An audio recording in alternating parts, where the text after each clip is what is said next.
Good morning, kids. Yes, you get a new video today. It's been a crazy fucking weekend. Between, our car had broken down a couple weeks ago. I told y'all this. And, it needed. Of course, we have the kind of car where they don't make parts for it anymore. And we needed to order a part, and this particular part was found in Florida, and so our mechanic ordered it, but of course he ordered it right before the hurricane hit, so of course that part got lost in the mail, so we had to wait for another one to come in. Whole time all these errands and whatnot are building up that I can't do because we don't have a car. So finally our car got fixed. Woohoo! But I have been spending the last week running all these errands that I couldn't run because we didn't have a car. I don't know how much y'all know about where I live, but I live in Belen, and I was actually talking to some friends of mine last night, and we discovered that the population of my town is like 7,000. So if that gives you an idea of how rural where I live is, yeah. Not exactly like a whole lot is within walking distance. So, we're going to cover episode 2 of Making a Murderer season 2 today. So get yourself a cup of coffee, cup of tea, pack of smokes, snack. Because this is going to be a long one. This is going to be a long one, kids. And then, on top of that, this weekend I had like a shit ton of homework to do. And of course I had to procrastinate on the 1 week where I've got a ton of assignments in all 3 classes, and, to add insult to injury, we needed to go and do everybody's Halloween shopping this weekend. So it's been crazy. It has been so crazy just trying to get everything done. I wanted to do a video yesterday, but I had to get all my homework done first. I can't very well tell my kids, you can have fun after you do your homework and then not do that myself, not adhere to that myself. I mean, I'm a hypocrite, but come on. So, there's been a lot that's happened. But let's do the Avery, the Making a Murderer season 2, episode 2 recap first, and then we'll discuss some really awesome shit. It has to do with Porky. You're gonna love it. You're gonna love it. Okay, so, let me get to my notes. And, took a lot of notes this episode. A lot of notes. Holy Christ, I took a lot of notes. Okay, so in the opening of the episode, Kratz is on the stand during the initial appellate hearing, and he admits at the time of the hearing that at the time of charging Mr. Avery, they had no evidence of death or rape. Now, this is extremely significant, kids, because how the fuck do you charge somebody with murder and rape if you have no evidence that a murder or a rape happened? How do you do that? What fucking judge signed off on that arrest warrant? Give me a second. I am wearing, just, for all you ladies that have asked, today I am wearing a combination of lip scents, liquid lip color, in Goddess and Napa, and of course we have on over that our lip scents matte finish lip gloss. So just so you know, I'll leave the link down below in the description for ordering information for that. Now, getting back, but that's bothered me for quite some time. There was absolutely no evidence of a rape or a murder. All they had was her car. They hadn't even gotten any of the DNA at the time to suggest that Avery's blood was in the car. They didn't have anything. So how the fuck did they charge him and arrest him without anything? What fucking judge signed off on this is my question. And then, as if that wasn't fun enough, Kratz proceeds to say, we chose to try the Avery case very much as a circumstantial forensic case. Let me reread that for you. We chose to try the Avery case very much as a circumstantial forensic case. Kratz, Porky, does anybody really choose to run a forensic case? Like, if you had the opportunity to choose between forensic case and solid fucking forensic case, I mean, circumstantial case and solid fucking forensic hard evidence case, would you really choose to run a circumstantial case? Because that puts you at risk of the verdict either the verdict being overturned or you not getting a guilty verdict in the first place. Nobody chooses to try a circumstantial forensic case if there is a choice. There was no choice, asshole. There was no choice. All you had was a circumstantial case. That's all you had. Quit spin doctoring, dude. Jesus. Gah! That man irritates the ever-loving shit out of me.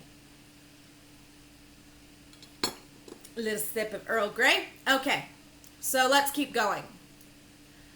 And then, Laura Nyrider comes on and she says, the case against Brenden is words only. Now, if you think about it, that is, because a lot of people will say, he confessed and this, and there was this. But here's the thing.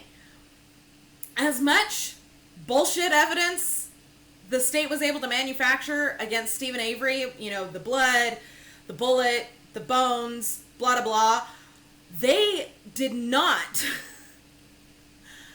manufacture any evidence against Stephen Avery at all. Even the genes were not introduced at trial, if I'm recalling correctly. The genes that they illegally seized, by the way. They didn't even introduce that at trial. There was no physical evidence introduced at trial for Brenden Dassey. His conviction rests entirely on that bullshit confession, which is probably why the state is fighting so fucking hard, is because while Brendan's case is built entirely on that bullshit confession, if the confession of Brenden Dassey's crumbles, so does the case of Stephen Avery. So I'm convinced that that's why the state is fighting it so hard, is because if they don't have Dassey's confession, what do they have? They have nothing, and they know it. So that's why they're fighting so hard. At least that's been my theory for quite some time. Let's see. And then, Laura is in her seminar, and she says, false confessions are the most common cause of wrongful convictions. And, if you don't understand that, if you don't quite comprehend how that's even possible, all you have to do is look at the majority of wrongful convictions. I mean, if you take a random sample of 10 wrongful convictions,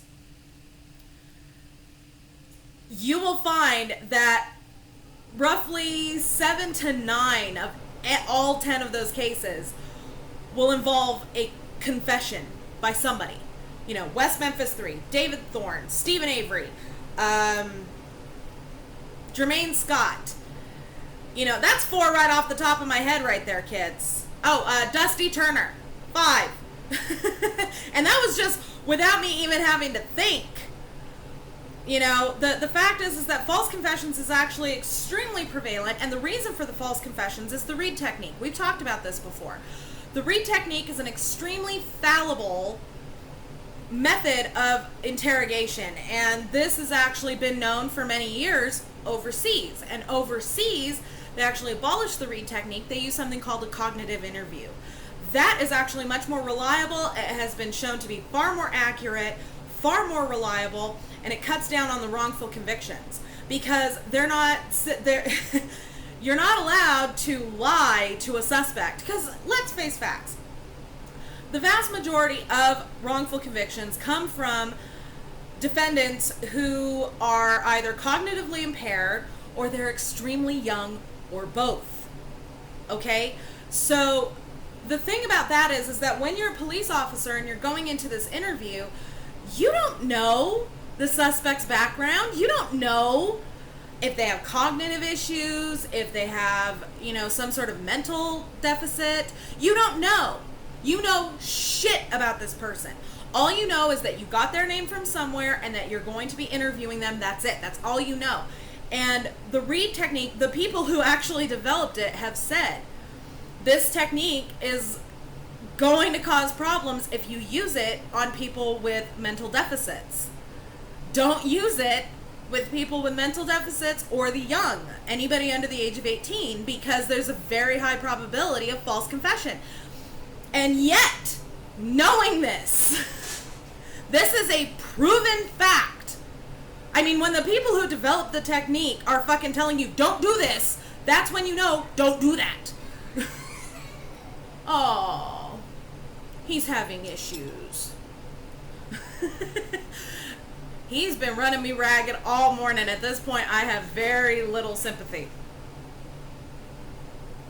So, the fact of the matter is that when you use the Reed technique with these conditions, you're almost guaranteed to get a false confession. And I think what everybody's forgetting here is that Steven Avery also has a lowered IQ. But because he had been through this bullshit before, he was prepared. He was ready for him. The man had years of this shit to prepare. So, obviously, any interrogative techniques, any underhanded techniques tried to use against him aren't going to work. But Brenden Dassey is 16 years old at the time of the interview, with a mental deficit, no adult who's on his side in the room at the time that he's being interrogated, and duh. Of course he's going to... These people are hammering at him, and he's like, would you just shut the fuck up and let me go home? Fine, I'll tell you whatever the fuck you want to hear. You keep hammering at me, and you say you have all this evidence that I did something. He's 16. He doesn't know. I mean, up until that age is when we try to teach our kids, police officers are your friends. If you're ever in trouble or you're lost or you need help, you can go to a police officer and they'll help you. Up until that point, that's what they've been conditioned with. That's what they've been told. So, of course, they're going to trust whatever the fucking cop says. Come on. Now, I'm going to get off my soapbox about the Reed technique. Then they come to the interview, to the press conference. This fucking press conference. Oh my god. I have never wanted to smack the shit out of another human being as badly as I do Porky. Especially with this press conference. So, he's sitting there and he's like, he follows his sweaty uncle. Sweaty? What the fuck is your obsession with sweat, Kratz? Really? What is your obsession with sweat? Do you think that if you say it repeatedly enough that people will start to think it's sexy and thereby up your fuckability? Because I hate to tell you this, dude, but sexy sweat only comes if A, you got sweaty by doing something other than being a fat guy sitting around doing nothing in a hot place, or B, from the actual activity that you so treasure. That's the only time that sweat is sexy. Any other time it's disgusting. Especially on somebody who's such a fucking non-person as you. Ugh. Like my husband, for example. I'll go ahead and use Daddy Raven as an example. A couple of years ago, we lived in a house with a couple of fireplaces, and there was nothing so sexy as watching that man chop firewood shirtless and working up a good sweat in the middle of fucking 13-degree Fahrenheit weather. That's the sexy sweaty. You obsessing about sweat is just gross. Just stop it. Stop. God. But the whole thing is, he follows his sweaty uncle to his bedroom where they find Teresa Halbach as if by magic. Where they find Teresa Halbach, like she just appeared. Oh, look at that. Naked chick strapped to my bed. They didn't find Teresa Halbach. Even if the narrative that you put out were true, Your phrasing leaves a lot to be desired, Kratz. Yeah, how the fuck you're an attorney or even an ex-attorney, I will never know, because you are not an orator. And then they bring up that the hood latch wasn't swabbed until April. And here's the thing about that.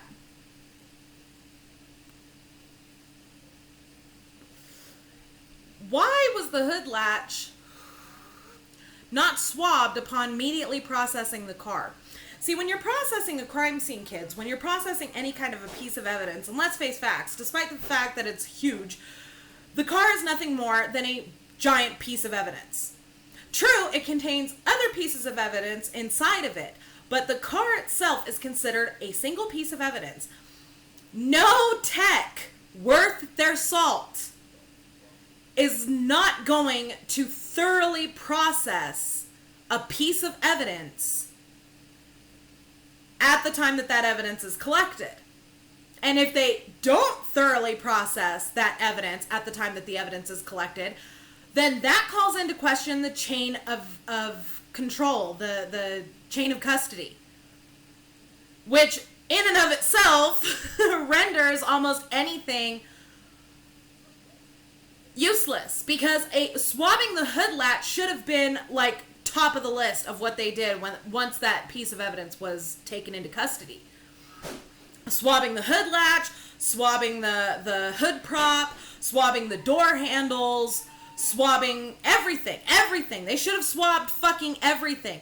They dust for prints first, and then they fucking swab. That's how you do it. And if you don't do it like that, and then you go back 6 months later and you fucking swab it, oh, look at that, full fucking DNA profile, that calls into question the validity of the evidence. Moving on. And then, when they brought up the fact that there was no body fluid identification done on those swabs, that's what got my hackles up. Because there are ways to test for that. There are ways to find the source of that DNA. Oh, it's epithelial cells. Oh, it's blood. Oh, it's saliva. Okay, we got it. The fact that the state never tested for the source of that DNA is extremely suspicious to me. And then, we've got Kratz over there. They were looking for DNA, and that's what they found. With regards to the fingerprints. What bargain basement ass fucking lab are you going through, Kratz? And, the techs at the Wisconsin State Crime Lab, the fact that y'all haven't, gotten up in arms over how Kratz has portrayed your incompetence is amazing to me, because the way that he talks about the processing of that evidence and the fact that all of these holes are there makes you look incompetent. You were looking for DNA and nothing else, and that's what you found. First of all, think about the phrasing of that sentence. They were looking for DNA, and that's what they found. They were looking for DNA, and that's what they found. What if they didn't find it? The fact that you even put it like that states that they knew they were going to find DNA. End of story.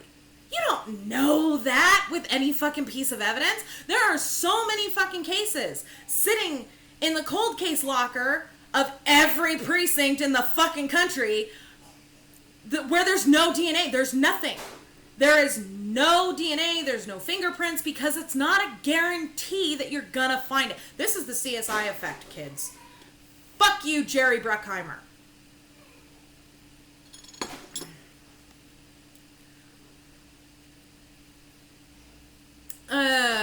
Okay, and then they go into the brain fingerprinting. And here's the thing about the brain fingerprinting. I'm not going to get a whole lot into it because I don't fully understand the science myself. In the future, if I have a case where that becomes a thing, where, it becomes a method I need to use, I'll learn about it then. But for right now, I got all I can handle with my schooling. But here's the thing about brain fingerprinting. Everybody loves to say, and the guilters especially love to say, this is experimental science, this is experimental science. First of all, fuck you, because I don't remember y'all having an issue with experimental science when the FBI developed a fucking test for EDTA for this case. They had never done it before. They developed it for this case. There was no peer review. There was no scientific data on it. Nothing. That is how you do it. If you want your test to be accepted in court, it has to be peer reviewed. Those results need to be replicatable. If they are not, then your fucking shit is bullshit. Just saying. Brain fingerprinting, on the other hand, has been peer reviewed. It has been tested and retested. It has been, verified and replicated over and over and over again. And a lot of people are very suspicious of it because it's a relatively new technology. Here's the thing. At one time, fingerprinting was considered controversial in the legal world. Believe it or not. And back then, oh, fuck you. You couldn't have paid me enough to be a fingerprint technician. They had to do that shit by hand with, like, giant-ass fucking magnifying glasses and compare the points by hand. Fuck that noise.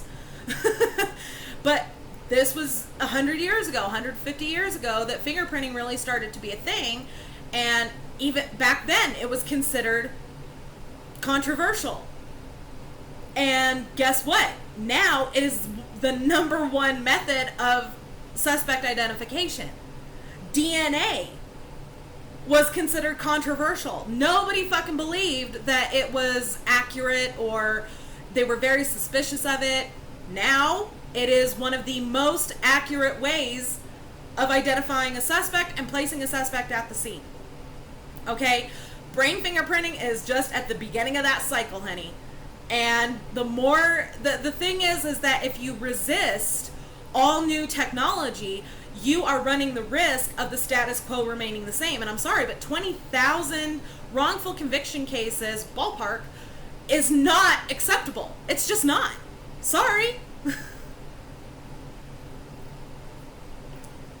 And, I wanted to bring this up. I love how Zellner interacts with the Avery family. I love that she obviously cares not just about Steven, but about Mama D and Papa Avery and everybody. She just cares. She gives a shit, which is amazing for an attorney. Because, attorneys, especially ones that have been in the game for a while, you get deluded. You're just like, oh my God. You get jaded very easily. I mean, nobody comes to a lawyer on a good day. Especially a criminal attorney. Or a civil rights attorney. You get the shit of humanity daily.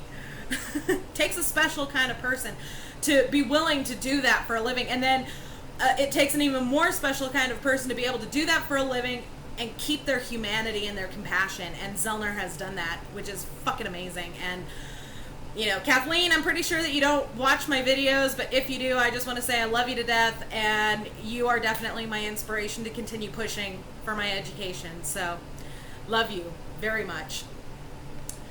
And then they bring up the Kratz sexting scandal. And the funny thing about that, we're going to talk about this a little bit more at the end of the recap of the episode. Kratz over the weekend stated that on Twitter that he would be willing to answer questions that are respectfully asked. And, obviously I rose to the challenge and I bombarded him with questions.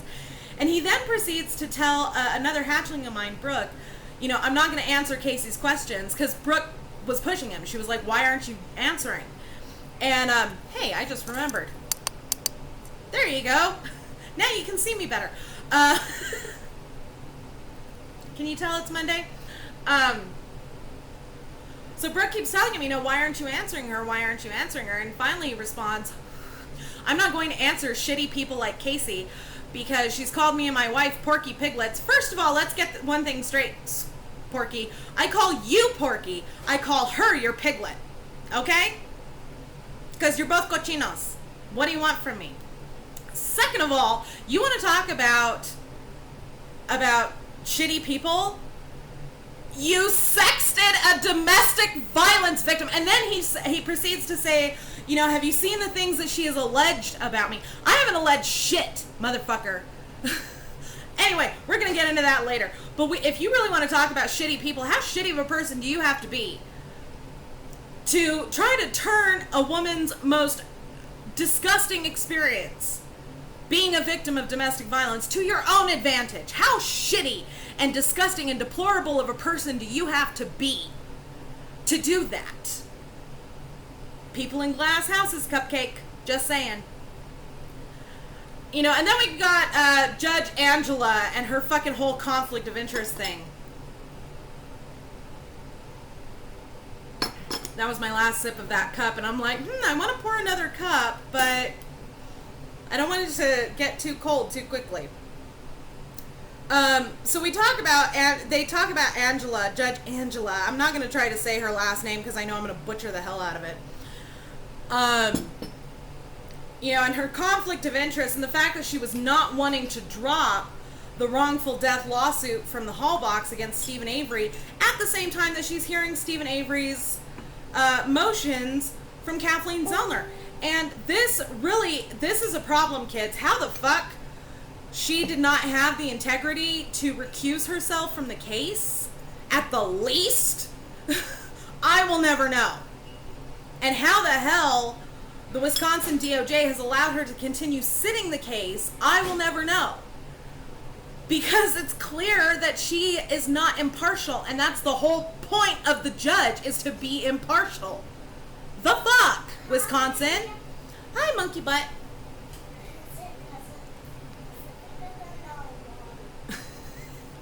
Hold on real quick, kids. He wants something.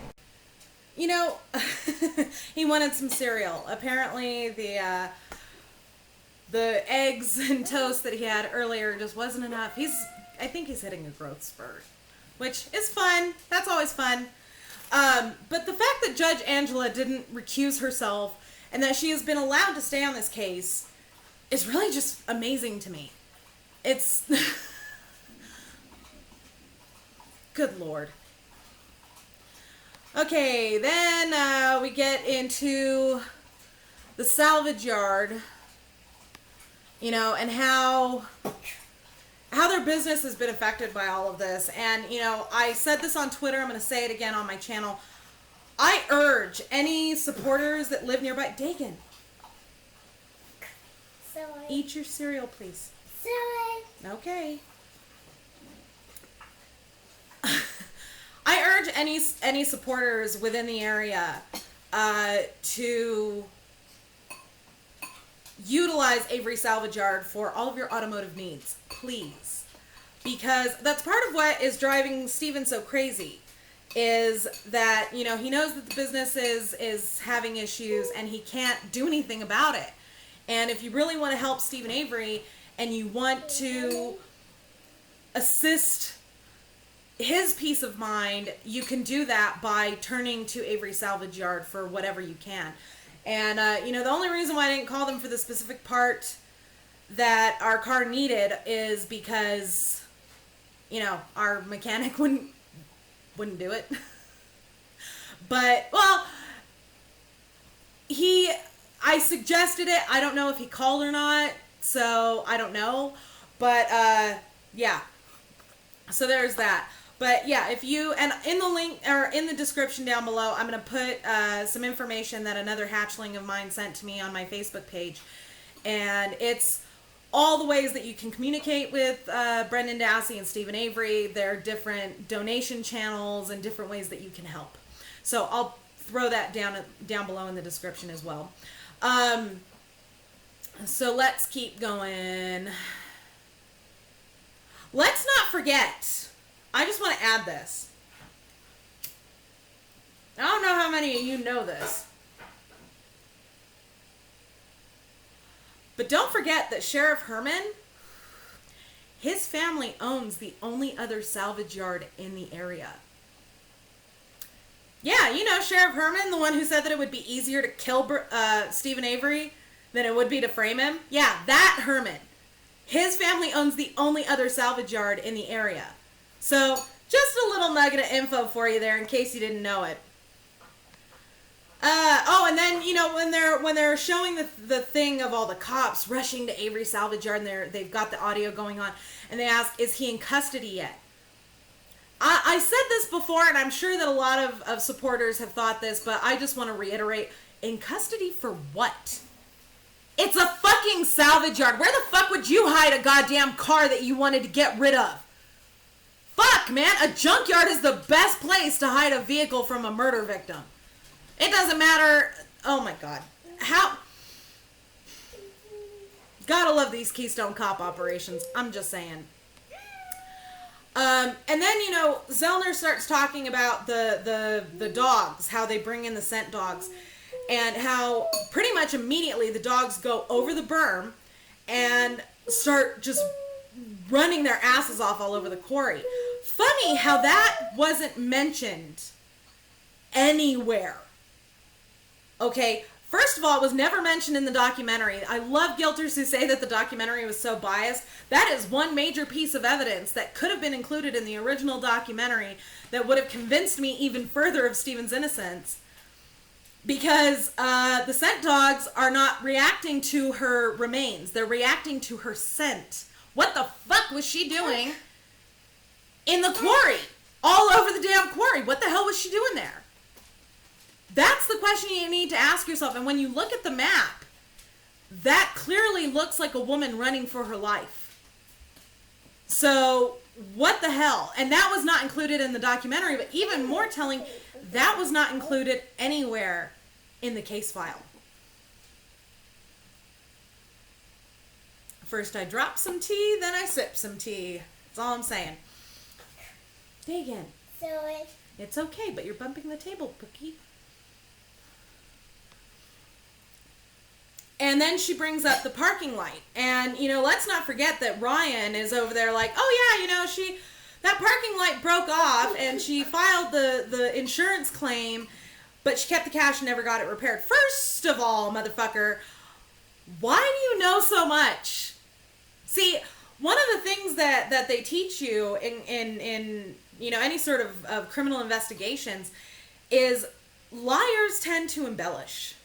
And they tend to add more detail than is necessary to get you to believe that the lie is true. You know, somebody who's telling the truth, they'll just be like, yeah, it was like September 30th. Yeah, I don't know, sometime mid-morning, I went to the grocery store. You know, a liar is going to be like, well, it was September 30th, it was a sunny day, and I drove 3 blocks to the grocery store. I went to the grocery store, and I went in at probably about 10:15 a.m., and I spent about 30 minutes in the grocery store, and they volunteer this kind of information. Someone who's telling the truth, they'll be like, yeah, I went to the fucking grocery store on September 30th, mid-morning-ish. Because who the fuck looks at their clock that closely? It's the same thing with Ryan. You know, he's telling them this story. He's volunteering this information about the parking light. Why? And then his lie is so easily proven false because they get a hold of the fucking insurance company, and the insurance company is like, no, a claim was never made for that. So clearly this brake light, this parking light is important. And this is another thing that I noticed, because they're showing the picture of where the parking light is inside of her car. I've been all through Brendan Dassey's interviews. Not once do I recall him mentioning anything about them moving the back seats. But there is a spot of Stephen Avery's blood on the rear passenger side door, on the frame. Why? Brendan Dassey never said anything about that. He never said, you know, oh, we tried to put her in the fucking trunk, but the seats were in the way, so he went around to the front and he moved the seats down. He never says anything about that. And the prosecution doesn't ask. Why? Why? If the seats are down and this is a fucking SUV, wouldn't it stand to reason that the investigators would ask, were her seats down when you opened the car, or were they still up? That's just good investigative work right there. But they didn't do that in this case. Let's see. So that's pretty much, yeah, that was all my notes. That's pretty much what I have on the episode. Now, circling back around to the whole, Kratz talking shit thing. Hold on a second, kids. Sorry, I had to find the particular thread on Twitter. So this weekend, some Twitter user was asking Kratz questions. Let me clean my glasses. And Kratz responds, I'm happy to answer a couple of questions if you're respectful. I always have been, so what would you like to ask? And being the opportunistic shithead I am, I replied with, challenge accepted. Now, this is my first tweet to him in response to this. I said, challenge accepted. 1. Why were additional warrants not secured? Why was the search continued beyond the original 48-hour search? Do you really expect us to believe that Teresa Halbach and Steven Avery both possessed identical vibrators in maroon zippered cases? Why the 7 pairs of dirty panties? Second tweet. Why the Denny motion when it was clearly inappropriate in a, to use your words, completely circumstantial case? Why the multiple sources of Teresa Halbach's DNA when only one profile was needed for comparison? Why was the mattress and sheets not tested for DNA? Third tweet. Why did you reassign a statement from one Auto Trader employee to Teresa Halbach and then not establish the foundation for said statement from either Auto Trader employees that you put on the stand? Why did you use 2 different narratives in the 2 trials? Tweet number 4. Why were MCSD even at the search when the whole point of bringing in Calumet was to ensure no bias in the search? Why did one investigator come out of retirement to engage in said search? Tweet number 5. Why did you state that there was nothing on the computer of evidentiary value on the CD? Why was the CD and computer not turned over to the FBI or local child trafficking task force for separate processing and the preparing of charges? Tweet number 6. Why was it stated the remains have been positively identified as Teresa Halbach when the FBI made no such claim? Why did you hold that press conference knowing that it would taint the jury pool? Why would you cite the Denny motion when it was clearly not applicable on certain questions? Tweet number 7. Why was the coroner not allowed on Avery Salvage Yard property? Why were the remains not properly excavated? Why were 2 bobcats used to excavate the remains? Why the dance with burn barrel number 2? Why were the remains not photographed prior to excavation? Tweet number 8. Why were proper investigative protocols not followed? Why were no other leads pursued nor any other potential suspects developed? Buttons. Yes, buttons. This is one. Yes. Why was no look into Teresa Halbach's background performed? Why did investigators ignore the convicted killer whom had called her? Tweet number 9. Why were tire impressions never taken? Why were the fingerprints found on the vehicle never identified when Steven Avery and Brenden Dassey were excluded? Why were the other remains sites never fully investigated? Why did one of your investigators think a burnt piece of insulation was afoot? Tweet number 10. Why did your officer never pursue the lead of the deleted voicemails? Why did Ryan Hilligoss have her day planner and computer if she never returned home? Where are her other keys? Where is her purse? Why did her cell phone ping miles away from Avery Salvage Yard after the Avery appointment? 10, 11, 12, 13, 14, 15... 16. Hold on a second. They don't want anything to do with me until I'm making a video or I'm cooking dinner. So 15 fucking tweets I sent to him with multiple questions, all of them respectfully asked, all of them phrased as I would phrase them were I in a court of law. All of them. So a friend of mine, Brooke, finally had enough of Mr. Kratz not responding to me. And let's see.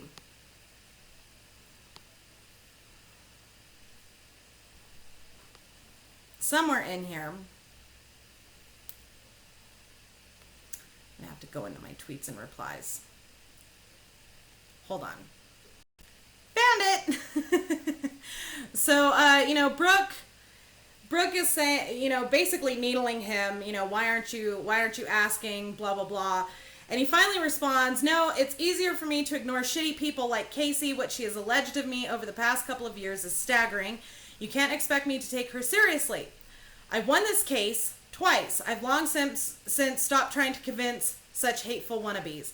First of all, motherfucker.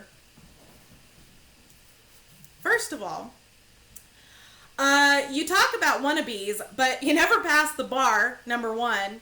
And number two, you've been disbarred.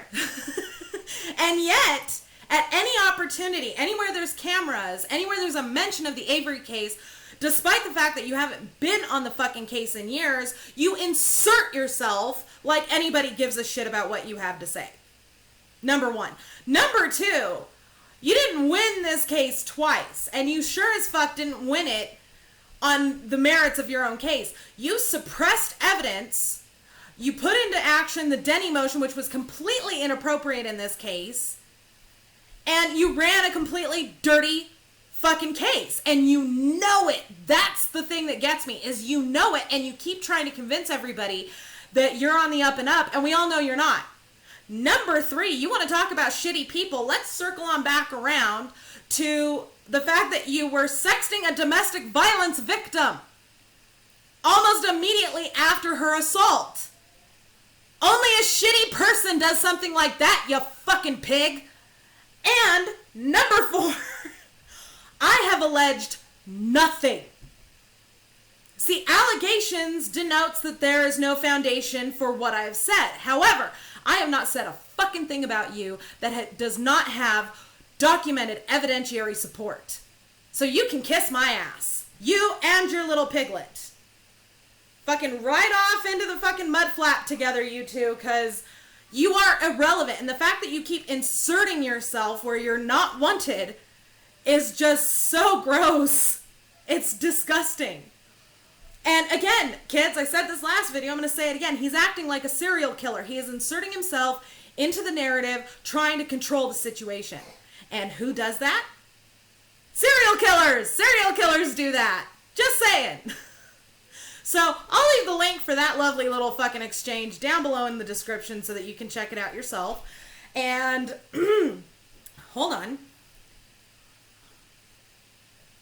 Incidentally, we got our new tea set in. Do you like it? Do you love it? EnglishTeaStore.com. That's what I got for this video. I have homework to do. I've been working on my latest book. I'm trying to get that out for Black Friday. It's a lot of editing. And before anybody asks, I'm not the kind of weasel that writes a book on a case that I had nothing to fucking do with or no longer have anything to do with to try to make a quick buck. All of my books, the books I'm working on, are either historical fiction, murder thrillers, or I'm working on a cookbook. Because I don't make money off of human misery. Thank you very much. So, I'm going to go work on my book. I will get back at you with my recap of episode 3 in a couple of days. Don't forget to subscribe to me here on YouTube. Don't forget to follow me on Twitter, MamaPhoenix6. Boogie on over to the About page here on my channel. You'll find everything from my Facebook fan page to my blog. Thank you all very much for watching, and we'll see you soon.